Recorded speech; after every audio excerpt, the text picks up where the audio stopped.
Olá, boa tarde, meus amigos. Espero que estejam todos bem, todos com Deus no coração, com saúde, com luz. Vamos dar início a mais um estudo do Evangelho segundo o Espiritismo, decodificado por Allan Kardec. E vamos iniciar com a oração que Jesus nos ensinou. Pai nosso que estás no céu, santificado seja, Senhor, o teu nome. Venha a nós o vosso reino, seja feita a vossa vontade, assim na terra como no céu. O pão nosso de cada dia, dai-nos, ó Pai, hoje e sempre. Perdoai nossas dívidas, assim como nós também devemos perdoar aos devedores. Não nos deixes, Pai, cairmos em tentações e livrai-nos de todo mal. Que assim seja com a graça de Deus. Então, meus amigos, nós vamos dar continuidade hoje ao capítulo 23, que nós já estamos estudando há algumas palestras. Moral estranha.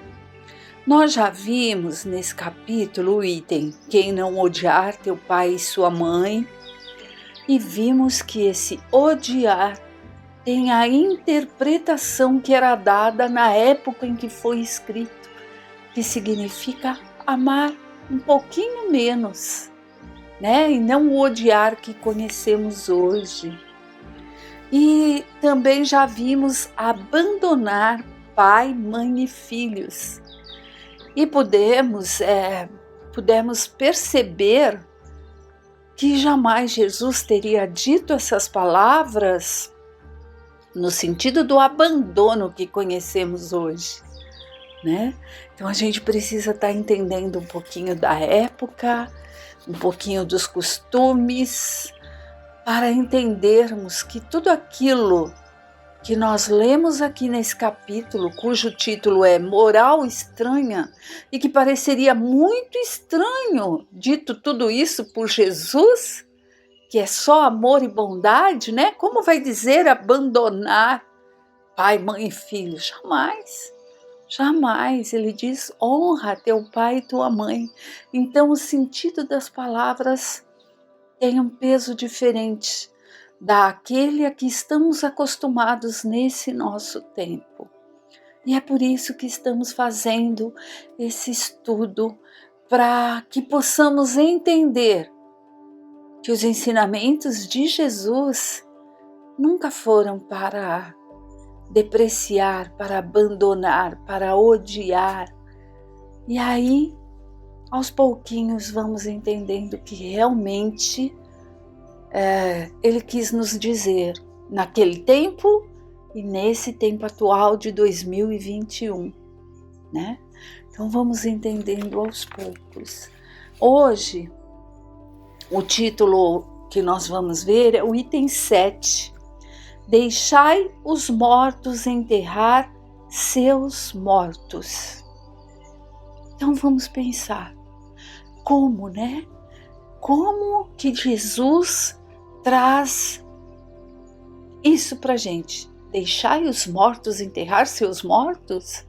Se formos ver pelos costumes que temos hoje em dia, como isso pode acontecer? Como se procede? Como alguém que já morreu vai enterrar alguém que já morreu? Nós temos todos os ritos, né, que ainda se faz de passagem. Tem ali a prece, a oração, a despedida. E dependendo da religião, tem lá a missa. Cada segmento religioso tem sua forma de se despedir dos seus mortos. Então, quando se lê isso, nós precisamos também voltar, interpretar para entendermos. Vamos lá? Então, vamos dar início à leitura. Deixai os mortos enterrar seus mortos. Ele disse a um outro, segui-me. Ele respondeu, Senhor, permiti que eu vá primeiro enterrar meu pai. Jesus lhe respondeu, Deixai os mortos enterrar seus mortos, mas quanto a vós, ide anunciar o reino de Deus. Isso está em Lucas 9, 59 e 60. Bom, vejamos então o que podemos entender desse pedacinho. Quando nós tivermos uma consciência maior em torno do que realmente é a morte, o desencarne, perceberemos que estamos mortos aqui, presos nesse corpo que temos e que nos permite viver aqui, nesse nosso planeta Terra. Nossa verdadeira vida é no plano espiritual. Muitas pessoas ainda pensam, acreditam que a verdadeira vida é aqui. Estes é que são os considerados mortos nessa passagem, porque aquele que entendem que aqui é uma fase do aprendizado, esses sim já estão vivos.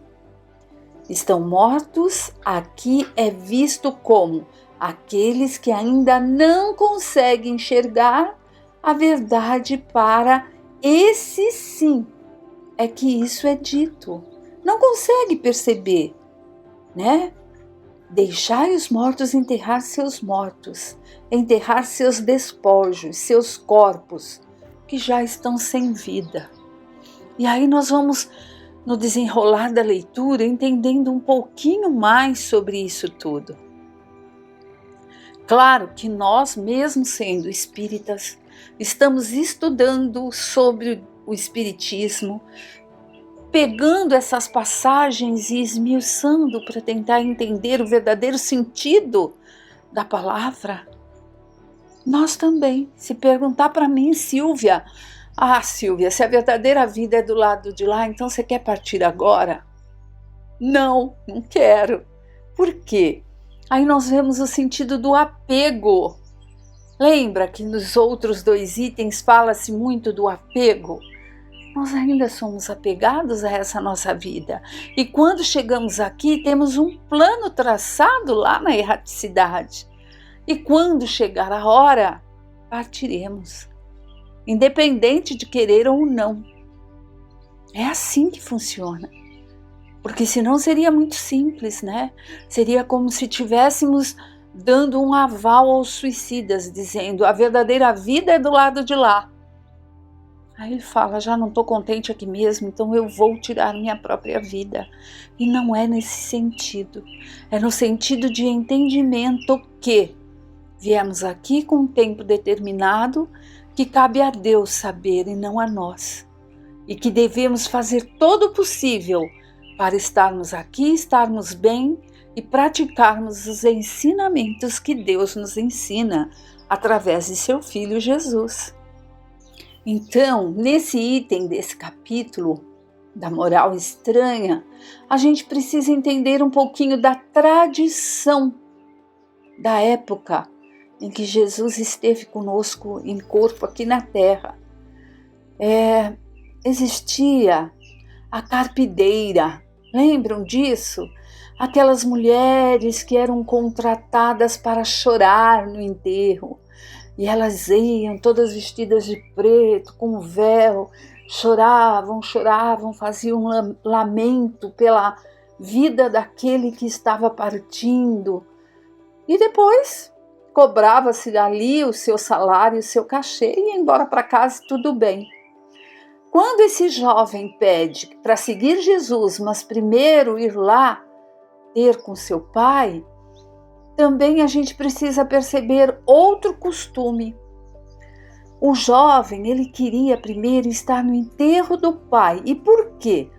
Para garantir a herança. E depois sim seguiria Jesus. Porque era de costume, lá no povo da época, que quando o pai falece, tivesse desencarnado, o filho mais velho iria e faria como as carpideiras, teria que chorar. Óbvio que se imagina que tem o sentimento da perda física ali do ente querido, mas ele teria que chorar, lamentar e mostrar o seu sentimento para que só assim fosse herdeiro daqueles bens materiais que o pai havia angariado durante a vida. E ele, como filho mais velho, ficaria responsável por tudo aquilo, herdaria aquilo tudo. Então não é no sentido de eu vou lá chorar porque eu estou triste, não é só isso, pode ser isso também. Então é preciso que se entenda isso, porque na verdade quando ele diz eu irei segui-lo, mas por favor deixa que eu vá primeiro enterrar meu pai. Aí Jesus também diz, fala das exigências para segui-lo como discípulo. Ou seja, deixe esses apegos materiais para trás, porque se sabia desse costume da época, da garantia da herança, no fundo esse jovem queria ter o céu acompanhando Cristo ali e aprendendo, e ter a terra. Seria como se aproveitar dos dois benefícios. E Jesus, que tudo vê e percebe, coloca bem. Deixe esses interesses para lá. Colocar os interesses de Deus acima dos outros.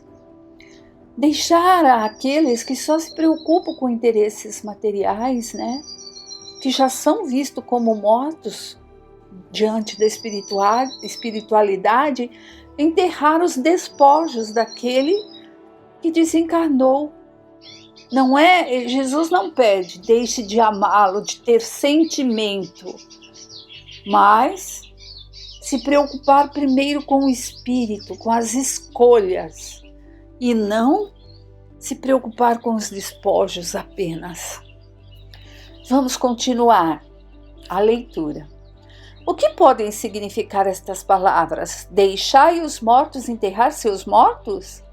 As considerações anteriores já nos mostraram, antes de tudo, que na ocasião em que foram pronunciadas, não podiam ser uma censura àquele que considerava um dever de piedade filial enterrar o corpo de seu pai.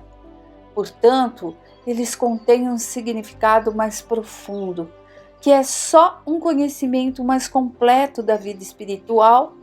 Aliás, deixa eu repetir essa frase, que só um conhecimento mais completo da vida espiritual pode fazer compreender. A vida espiritual é de fato a verdadeira vida, é a vida do espírito. Sua existência terrena é apenas transitória e passageira, espécie de morte que, se a compararmos ao esplendor da atividade da vida espiritual, o corpo é apenas uma vestimenta grosseira que reveste temporariamente o espírito, que é a verdadeira cadeia que o prende à gleba terrena e da qual fica feliz em se libertar. O respeito que se tem pelos mortos não se refere à matéria, mas sim à lembrança, ao espírito ausente. É semelhante àquele que se tem pelos objetos que lhe pertenceram, que tocou, e os que lhe querem bem os guardam como objeto de estima.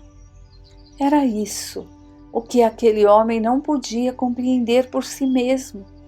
E Jesus o ensina dizendo: não vos inquieteis com o corpo, preocupai-vos antes com o espírito, e de ensinar o reino de Deus, e de dizer aos homens que sua pátria não está na terra, e sim no céu, pois é lá que está a verdadeira vida. Então, meus amigos, nesse item 8, nós vemos mais um pouquinho do que eu já disse ali no início, que a verdadeira vida é a vida espiritual, e que naquele momento, aquele jovem não conseguia entender isso. Ele estava preocupado ainda com a matéria, não só os despojos do pai, mas a matéria que herdaria. Aqui, a gente percebe também que o desencarne é igual a sair de uma prisão. E também esse item é relacionado ao apego. E o apego não é somente aos bens materiais, como já vimos, né? Nos outros itens, como a família, aos amigos. Nós também nos apegamos a ideias, né? Nesse tempo de pandemia, então, a posições que tomamos e assim não damos ouvido às ideias contrárias, tipo, eu penso assim, eu estou certo e os outros todos errados. Quem age assim já considera-se, já é mais ou menos, né, visto e considerado como um morto para a vida espiritual, porque para quem o mundo maior da espiritualidade nada tem de verdadeiro. São os considerados mortos, né? Mortos para a espiritualidade, aquele que sempre quer ter a razão de tudo, sempre acha que está certo. Então nós temos que tomar cuidado com esses sentimentos que ainda temos. Também há de se ver os costumes do tempo tratado, né? Então a gente já viu sobre as carpideiras que estavam ali para chorar, para fazer aquela partida, tudo isso. Então nós estamos aprendendo um pouquinho e a gente tem que pensar em nós, como somos. Nós também se preocupamos só com o que é concreto, com o material e não com a essência? Nós já sabemos que aquele que desencarnou e encontra-se em condições recebe nossas sintonias de amor, de prece, e que as lembranças boas que temos dele, os nossos sentimentos, o tornam feliz lá onde estiverem, né? E aqueles que desencarnaram por um processo difícil, como suicida, ele vai receber essa oração como um bálsamo para aliviar essa dor, que continua lá latente como uma ferida aberta devido à besteira que cometeu, pela falta de entendimento de que a vida continua. O nosso sentimento age passando o mesmo sentimento àquele que está do lado de lá. Então a gente precisa lembrar de quem desencarnou de uma forma tranquila, para não fazê-lo se perturbar lá daquele lado. Porque senão nós ficamos aqui chorando, criticando, dizendo, Deus, olha o que fizeste. E ele sente tudo do lado de lá e acaba sofrendo mais ainda. Aqui na Terra é uma prisão escola. Lá na pátria espiritual é onde se dá a verdadeira vida. Então, sempre que a gente ver e rever essa passagem, deixai os mortos enterrar seus mortos, nós temos que nos atentar aos costumes daquele tempo em que isso foi escrito, em que isso foi dito, né? Para que possamos entender e perceber que não é desencarnou, deixa para lá, deixa alguém que cuide, não é isso, de forma alguma. Jesus jamais, em ocasião alguma, daria esse exemplo para termos com um irmão, porque todos somos irmãos diante de Cristo, todos somos filhos de um mesmo Pai.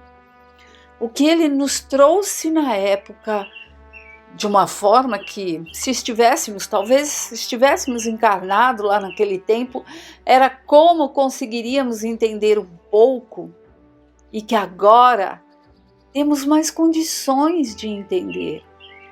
Porque através dessa doutrina consoladora, esclarecedora, que é o Espiritismo, nós podemos estar buscando, tentando compreender os porquês de cada palavra, tentando nos colocar diante das situações deixadas lá há mais de 2000 anos por Jesus, né?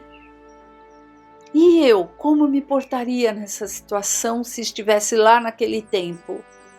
O que sobrou daquilo em mim, no homem, na mulher, no ser humano que sou hoje? Quais são as cristalizações que carrego no meu perispírito e que me fazem agir da forma como eu ainda ajo no dia de hoje? O que eu posso mudar e me melhorar para conseguir evoluir como ser essência, como ser cristão, seguidor de Cristo? Não é evoluir nos bens materiais. É importante deixar claro que, encarnados que somos, necessitamos dos bens materiais para vivermos. Necessitamos. Então, quando eu digo isso, não é a condenação dos bens materiais, porque nós já vimos em capítulos anteriores o quanto isso impulsiona o avanço, o progresso do nosso planeta, o quanto auxilia no desenvolvimento das descobertas, principalmente nesse tempo em que estamos, né? Nesses dias em que os cientistas do mundo todo estão aí à procura de vacina, já descobriram alguma e graças a Deus, demos graças a Deus a todo instante, que conseguiu-se num tempo recorde fazer algo ali, uma vacina que consiga, nesse momento, amenizar o que estamos passando. Então, que saibamos reconhecer tudo isso. Mas já estão procurando ali novos componentes para a vacina. É uma busca incessante que não para, porque houve ali uma variação do vírus, né? Como em tudo na vida, vai variando, vai se modificando. E nós estamos nos modificando, estamos aprendendo, estamos buscando ver que eu não tenho que me comparar com a minha vizinha, com o que ela tem, ou com o vizinho do outro lado, ou com os amigos com os quais eu tenho mais contato. Não, cada um é um. E cada um está no patamar em que faz jus nesse momento. Mas cada um pode buscar se aperfeiçoar, buscando ali os ensinamentos de Cristo, com essa doutrina abençoada que Kardec veio e decodificou tudo isso que eu, Silvia, provavelmente não teria condições de entender há tempos atrás. Mas com essa mãozinha, aliás, perdão, Kardec, mas com esse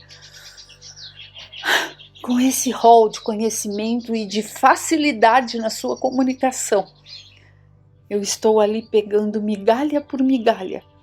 Mas seja qual for o tamanho da migalha, isso me fortalecerá, me fará aprender a evoluir como ser em direção a Cristo. É isso, meus amigos. Ótimo dia a todos vocês. Fiquem com Deus e até a próxima.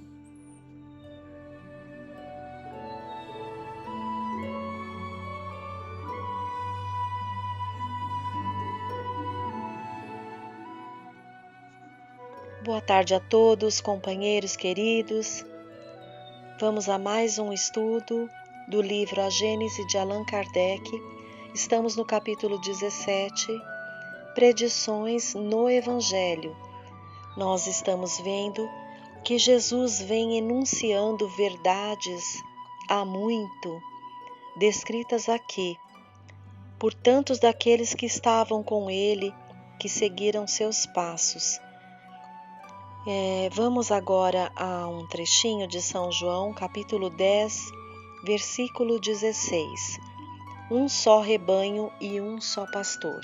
E depois vamos ler a explicação de Kardec para vermos o significado dessas palavras do Cristo. Tenho ainda outras ovelhas que não são deste aprisco. É preciso que também a essas eu conduza. Elas escutarão minha voz, e não haverá senão um só rebanho e um só pastor. Como disse, é um trecho de São João, capítulo 10, versículo 16. Por estas palavras, diz agora Kardec, Jesus enunciou claramente que um dia os homens se unirão por uma crença única. Porém, como se poderá fazer essa unificação? Isso parecerá difícil se levarmos em conta as diferenças existentes entre as religiões, o antagonismo que elas entretêm em seus respectivos adeptos com relação à sua obstinação em crer que cada um está de posse exclusiva da verdade. Todas querem a unidade, mas todas se iludem de que ela se fará com sua vantagem. E nenhuma pretende fazer concessões em seus artigos de fé. Entretanto, a unidade se fará em religião como tende a se fazer socialmente, politicamente, comercialmente, pela queda das barreiras que separam os povos, pela assimilação dos costumes, dos usos, da linguagem. Os povos do mundo inteiro fraternizam-se já como se fossem províncias do mesmo império. Pressentem-se a sua unidade, e todos a desejam. Ela se fará pela força das coisas, porque se tornará uma necessidade para que se estreitem os laços de fraternidade entre as nações. Ela se fará pelo desenvolvimento da razão humana, que fará compreender a puerilidade dessas dissidências. Pelo progresso das ciências, que demonstra a cada dia os erros materiais sobre os quais elas se apoiam, e pouco a pouco soltam as pedras estragadas de seus alicerces. Se a ciência é a demolidora, nas religiões, daquilo que é obra dos homens e fruto de sua ignorância das leis da natureza, ela não pode destruir, apesar da opinião de alguns, aquilo que é a obra de Deus e eterna verdade. Eliminando os acessórios, ela prepara os caminhos da unidade. Para chegar à unidade, as religiões deverão se reencontrar sobre um terreno neutro, e todavia comum a todas. Para isso, todas terão que fazer concessões e sacrifícios maiores ou menores de seus dogmas particulares. Mas, em virtude do princípio de imutabilidade que todas elas professam, a iniciativa das concessões não poderia vir do campo oficial.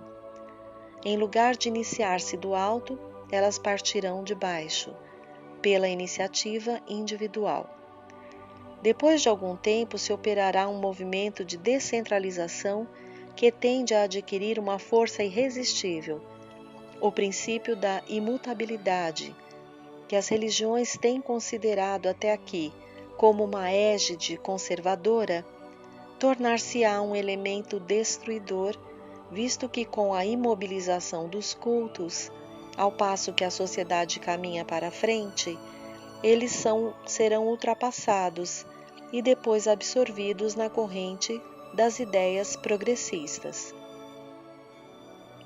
A imobilidade, em vez de ser uma força, torna-se uma causa de fraqueza e de ruína para quem não segue o movimento geral. Ela rompe a unidade, porque aqueles que querem ir para adiante se separam daqueles que se obstinam a ficar para trás. No estado atual de opinião e de conhecimentos, a religião que um dia deverá ligar todos os homens sob uma mesma bandeira será aquela que melhor satisfaça a razão e as legítimas aspirações do coração e do espírito, que em nenhum ponto seja desmentida pela ciência positiva, que, em lugar de se imobilizar, siga a humanidade em sua marcha progressiva, sem jamais se deixar ultrapassar, que não seja exclusiva nem intolerante, que seja a emancipadora da inteligência, nada admitindo senão a fé raciocinada, aquela cujo código de moral seja o mais puro, o mais racional, em mais harmonia com as necessidades sociais, o mais próprio, enfim, para que se funde sobre a terra o reinado do bem, pela prática da caridade e da fraternidade universais. O que alimenta o antagonismo entre as religiões é a ideia que cada uma delas tem de um Deus particular e sua pretensão de que o seu seja o único verdadeiro e o mais poderoso, em constante hostilidade com os deuses de outros cultos. É preocupado em combater sua influência. Quando as religiões se convencerem de que há apenas um Deus no universo e que de modo definitivo é o mesmo que adoram sob os nomes de Jeová, Alá ou Deus, quando elas se puserem de acordo sobre os seus atributos essenciais, compreenderão que um ser único só pode ter uma vontade. Elas se estenderão as mãos como servidores de um mesmo Senhor e filhos de um mesmo Pai, e terão realizado um grande passo para a unidade. Um trecho bem pequeno, mas com uma explicação incrível, bem esclarecedora de Kardec. Sabemos que a evolução segue e precisamos segui-la também, porque somos criados por Deus para essa evolução, esse entendimento maior. E conforme vamos evoluindo, vamos conseguir chegar a esse ponto aqui referido, onde não haverá mais essas diferenças para compreender a Deus, para celebrar, ser filho de Deus, para elevar as preces a Deus. Vamos seguindo em mais um trecho aqui, que é Advento de Elias. Então, seus discípulos lhe perguntaram: por que, então, os escribas dizem que é preciso que antes venha Elias? Jesus lhes respondeu: é certo que Elias deve vir e que ele restabelecerá todas as coisas. Mas eu vos declaro que Elias já veio e eles não o conheceram. Antes, o trataram como lhes aprouve. É assim que farão morrer o Filho do Homem.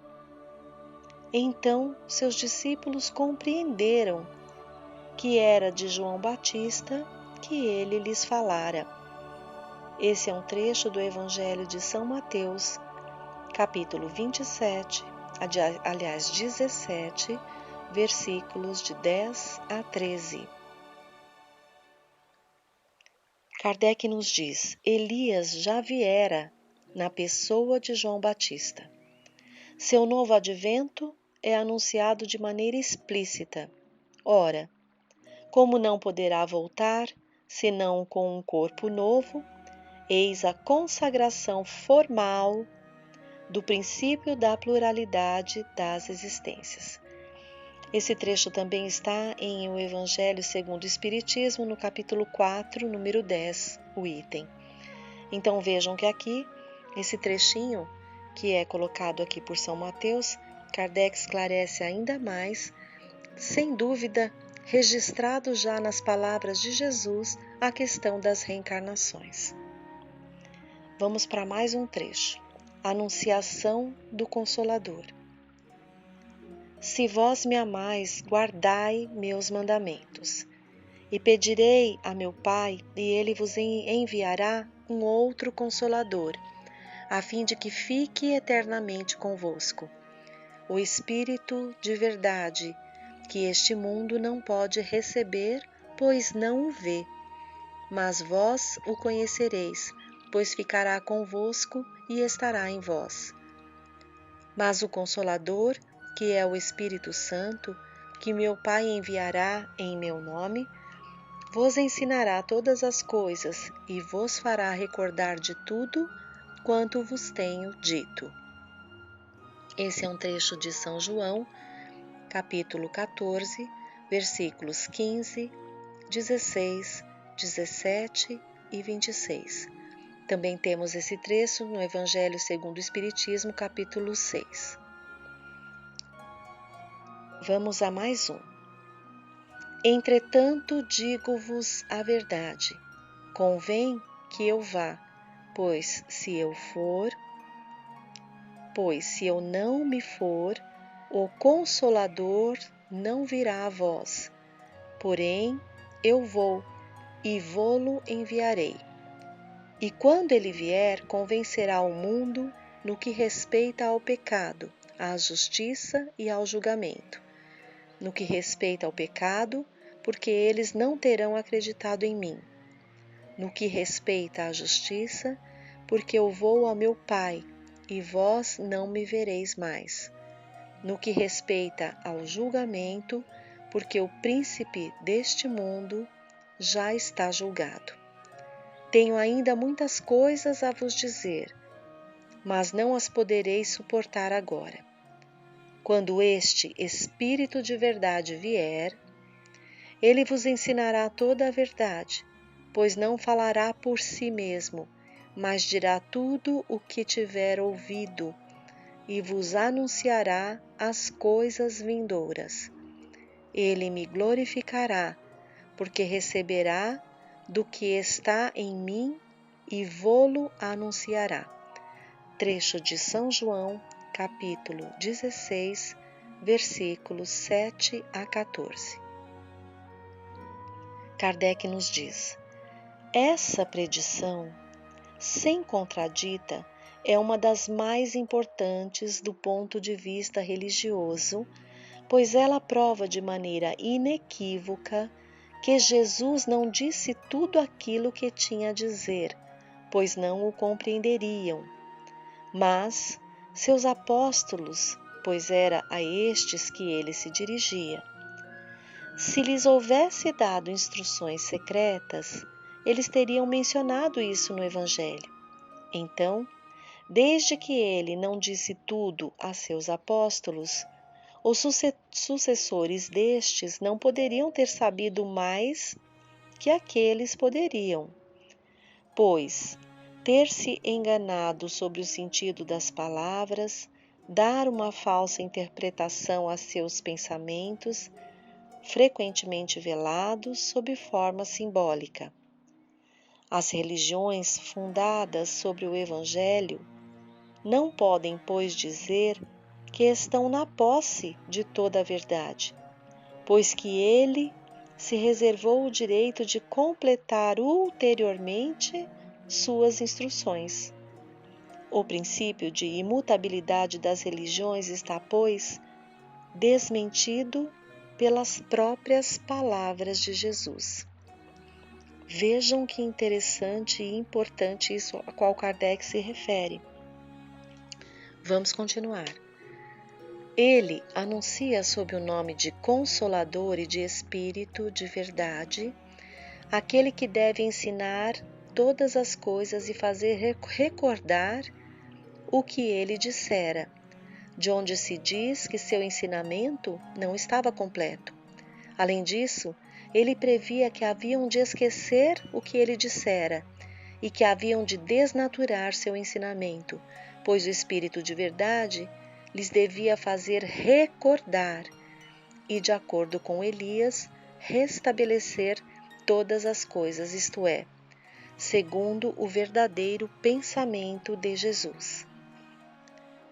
Quando deverá vir este novo revelador? É bem evidente que, se na época em que Jesus falava os homens não estavam em estado de compreender aquilo que lhes restava dizer, não seria em alguns anos que poderiam adquirir as luzes necessárias. Para a compreensão de certa parte do Evangelho, excetuados os preceitos da moral, seriam necessários conhecimentos que unicamente o progresso da ciência poderia dar e que deviam ser a obra do tempo e de diversas gerações. Se, portanto, o novo Messias tivesse vindo pouco tempo depois do Cristo, teria encontrado o terreno também pouco propício e não teria feito mais que ele. Ora, desde Cristo até nossos dias, não se produziu nenhuma grande revelação que haja completado o Evangelho e haja elucidado suas partes obscuras, o que constitui índice seguro de que o enviado ainda não aparecera. Qual deverá ser esse enviado? Ao dizer Jesus: orarei a meu Pai e ele vos enviará um outro Consolador, isto indica claramente que não se trata dele mesmo, senão teria dito: voltarei a completar o que vos tenho ensinado. Depois ele acrescenta: a fim de que permaneça eternamente convosco e estará em vós. Isso não poderia dizer respeito a uma individualidade encarnada, que não pode permanecer eternamente conosco e ainda menos estar em nós. Compreende-se bem que pode ser uma doutrina, a qual, com efeito, desde que tenha sido assimilada, pode estar eternamente em nós. O Consolador é, pois, o pensamento de Jesus, a personificação de uma doutrina soberana consoladora, cujo inspirador deve ser o Espírito de verdade. O Espiritismo realiza, conforme já foi demonstrado, todas as condições do Consolador prometido por Jesus. Não é uma doutrina individual, uma concepção humana. Ninguém pode dizer que foi seu criador. É o produto do ensinamento coletivo dos Espíritos, ensino ao qual preside o Espírito de verdade. Nada suprime do Evangelho. Ele o completa e elucida, com o auxílio das novas leis que revela, juntas às da ciência, faz compreender o que era ininteligível, admitir a possibilidade do que a incredulidade considerava como inadmissível. Teve seus precursores e seus profetas que lhe pressentiram a vinda. Por seu poder moralizador, prepara o terreno do bem sobre a terra. A doutrina de Moisés, incompleta, permaneceu circunscrita ao povo judeu. A de Jesus, mais completa, espalhou-se por toda a terra, pelo cristianismo, porém não converteu todo o mundo. O Espiritismo, mais completo ainda, tendo raízes em todas as crenças, converterá a humanidade. E aqui nós temos um trecho aqui que o tradutor desse livro, a Gênese, que é Herculano Pires, nos exorta a perceber. Olha, ele coloca assim: todas as doutrinas filosóficas e religiosas trazem o nome da individualidade fundadora, o mosaísmo, Moisés, o cristianismo, do Cristo Jesus, maometismo, de Maomé, o budismo, de Buda, e assim vai, o cartesianismo, o fourierismo, o sansimonismo, etc. A palavra espiritismo, ao contrário, não lembra nenhuma personalidade. Ela encerra uma ideia geral que indica, ao mesmo tempo, o caráter e a fonte múltipla da doutrina. E vamos dar continuidade a mais uns 2 parágrafos, onde Kardec diz: quando Jesus dizia a seus apóstolos: um outro virá mais tarde, que vos ensinará aquilo que não posso vos dizer agora, proclamava por isso mesmo a necessidade da reencarnação. Como poderiam esses homens aproveitar o ensinamento mais completo, que deveria ser dado ulteriormente ou posteriormente? Como seriam eles mais aptos a compreendê-lo se não deviam reviver? Jesus teria dito uma inconsequência se os homens futuros devessem, segundo a doutrina vulgar, ser homens novos, almas saídas do nada no seu renascimento, no seu nascimento. Admita-se, ao contrário, que os apóstolos e os homens de seu tempo tenham vivido depois, que eles revivem ainda hoje, então a promessa de Jesus se encontra justificada. Sua inteligência, que deve ter se desenvolvido ao contato do progresso social, pode suportar agora aquilo que então não o poderia. Sem a reencarnação, a promessa de Jesus teria sido ilusória. Se se dissesse que essa promessa foi realizada no dia de Pentecoste, pela descida do Espírito Santo, a resposta seria de que o Espírito Santo os inspirou, que ele pode abrir sua inteligência, desenvolver neles as aptidões mediúnicas que deviam facilitar suas missões, mas que nada lhes ensinou até que do Jesus, além do que Jesus ensinara, pois nenhum traço se encontra de um ensinamento especial. O Espírito Santo, pois, não realizou o que Jesus anunciara do Consolador. De um outro modo, os apóstolos teriam elucidado, enquanto viviam, tudo quanto permaneceu obscuro no Evangelho até nossos dias, e cuja interpretação contraditória deu lugar a inúmeras seitas que dividiram o cristianismo desde os primeiros séculos. Então é um trecho muito importante de esclarecimento que Kardec faz da anunciação do Consolador. São palavras de Jesus, onde no Evangelho ali de São João, ele nos coloca que ele virá, esse Consolador prometido. E aqui Kardec deixa claro que o Consolador prometido é o Espiritismo, porque é uma doutrina que foi codificada. Todos os espíritos, vários espíritos participaram da sua confecção ali, não é? Kardec apenas codificou, fez os estudos ali, verificou e conseguiu codificar essa doutrina maravilhosa trazida pelos espíritos. Por isso se diz que o Espiritismo é o cristianismo redivivo, porque vem ali para compreender nos tempos mais atuais as palavras de Jesus.